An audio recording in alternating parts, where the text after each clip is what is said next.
Hoy leemos el Evangelio según San Juan, capítulo 3, versículos del 14 al 21.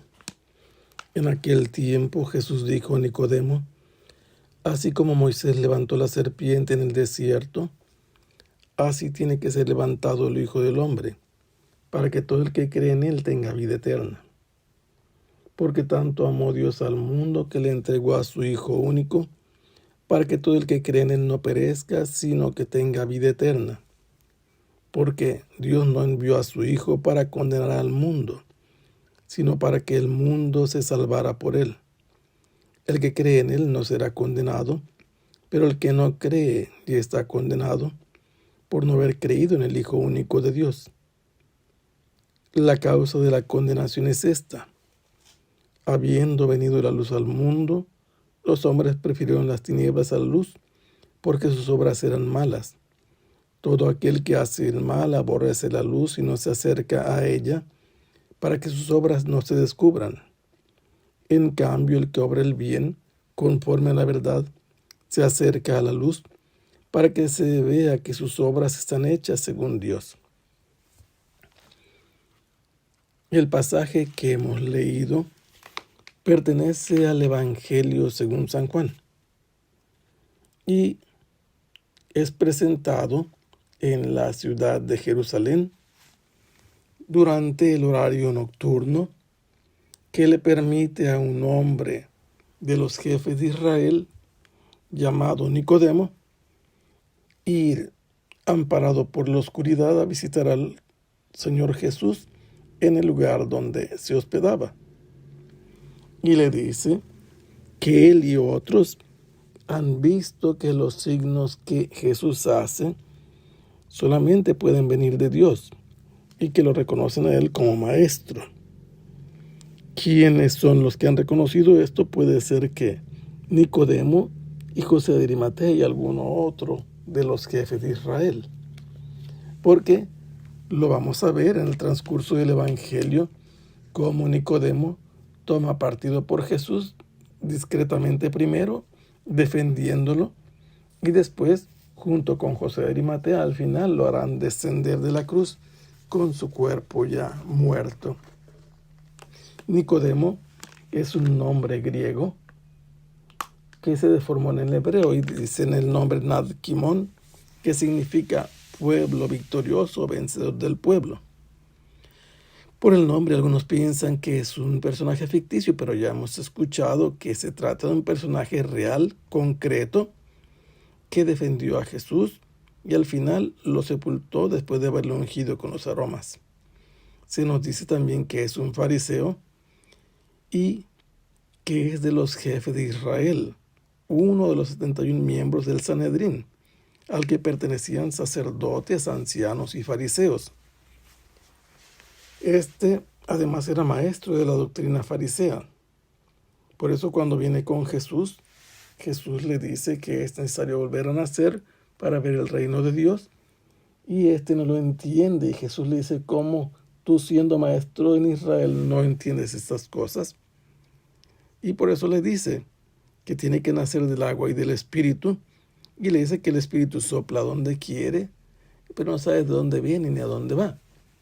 Y Jesús continúa haciéndole ver que como maestro de Israel debería saber muchas cosas y no las sabe.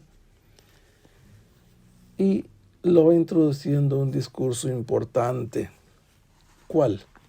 Que es necesario creer en Jesús, en este Hijo del Hombre, pero de una manera muy concreta.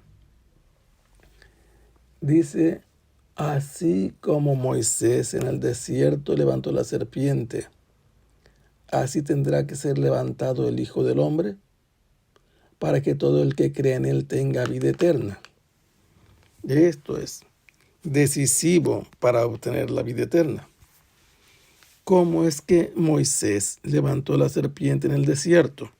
En primer lugar, Moisés iba guiando a los hebreos recién liberados de Egipto por el camino del desierto. El Señor los hizo rodear por otro lugar, y estos se disgustaron y murmuraron, y entonces el Señor permitió que pasaran por un camino donde había nidos de serpientes venenosas llamadas abrasadoras, porque cuando mordían a alguien, la reacción era como si estuvieran quemando interiormente y morían. Y al suceder esto, recurrieron a Moisés pidiéndole que intercediera por ellos ante el Señor, porque habían pecado. El Señor mostró su misericordia y le ordenó a Moisés que hicieran una serpiente de bronce semejante a las que los mordían y que la levantara en alto sobre un asta.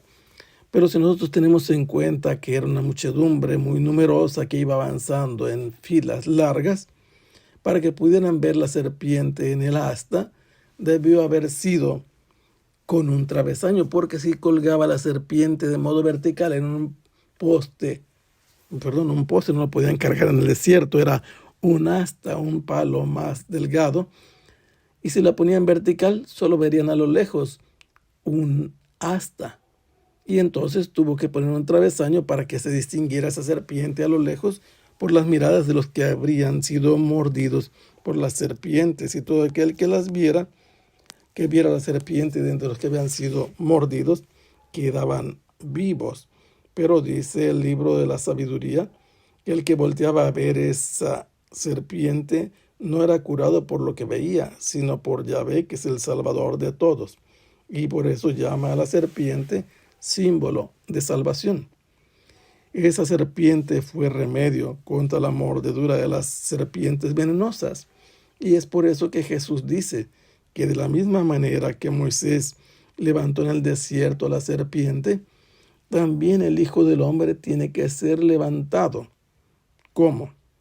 Crucificado, puesto en alto, con un travesaño también, para que todo aquel que crea en él no muera como consecuencia de haber sido mordido por la serpiente antigua que es el diablo, que creyendo en ese Hijo de Dios crucificado, levantado en la cruz, obtenga la salvación por la fe en él.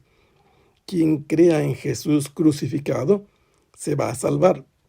El que no crea en Jesús crucificado se va a perder. Este es el designio divino.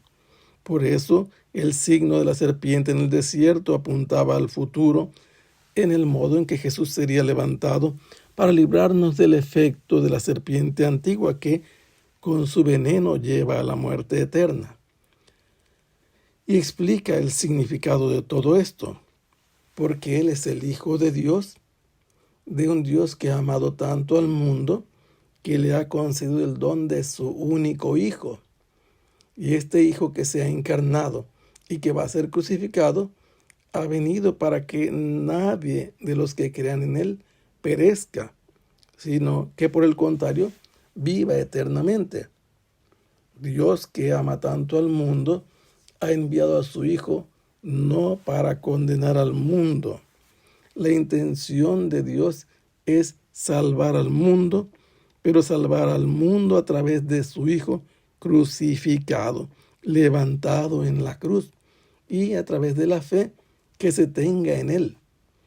Porque el mundo se va a salvar si se cree en Jesús crucificado. No se condenará quien crea en Él, pero el que lo rechace crucificado, no quiera creer en Él, ya desde ahora está condenado libremente, porque no ha querido creer en el Hijo único de Dios, que ha amado tanto al mundo y que le ha donado a este Hijo suyo para salvar al mundo. ¿Cuál es la razón de la condenación? Que Dios mandó a su Hijo al mundo como luz, pero cuando vino al mundo la luz, las tinieblas prefirieron la oscuridad. Rechazaron la luz porque sus obras eran malas. Y explica Jesús cuál es la razón. Porque sus obras eran malas, querían ocultarlas, no querían que se descubrieran delante de la luz. Y por eso es que Jesús concluye diciendo: todo aquel que obra el bien, actúa conforme a la verdad.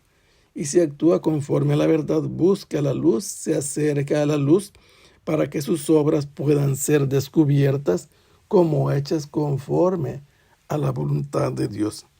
Y la voluntad de Dios en este caso es que se crea en su Hijo crucificado para obtener la salvación y la vida eterna. Que el Señor los bendiga. Hasta pronto. Sea alabado el Santísimo